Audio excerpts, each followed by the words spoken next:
तुम्ही पाहताय विद्रोही सागर न्यूज, आवाज लोकशाही।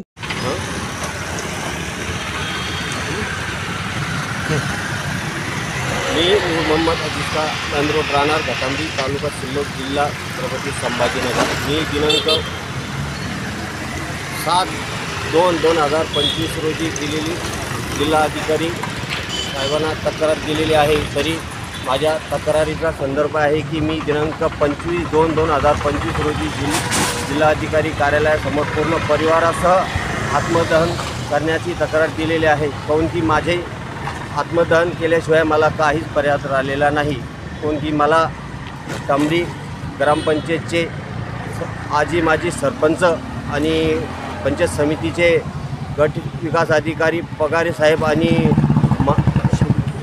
शेळके विस्तार अधिकारी साहेब आणि आपले अजिंठा पोलीस ठाण्याचे PI ढाकणे साहेब आणि घाटांबरीचे आजी माजी जे बी ग्रामपंचायतचे सरपंच सदस्य सगळे मिळून मला 4 महिन्यापासून जाणून बुजून माझ्या राहत्या घराचं काम बंद करून मला जाणून बुजून त्रास देत आहे।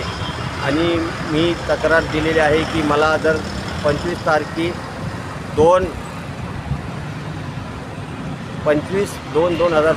तारखेच्या आत मला जर न्याय नाही मिळाला तरी मी 25/2/2025 रोजी पूर्ण परिवारासह गेट नंबर जिल्हाधिकारी कार्यालयासमोर गेट नंबर 1 समोर मी पूर्ण परिवारासह आत्मदहन पेट्रोल किंवा राखेल ओतून माझं परिवारासह पूर्ण आत्मदहन करणार आहे।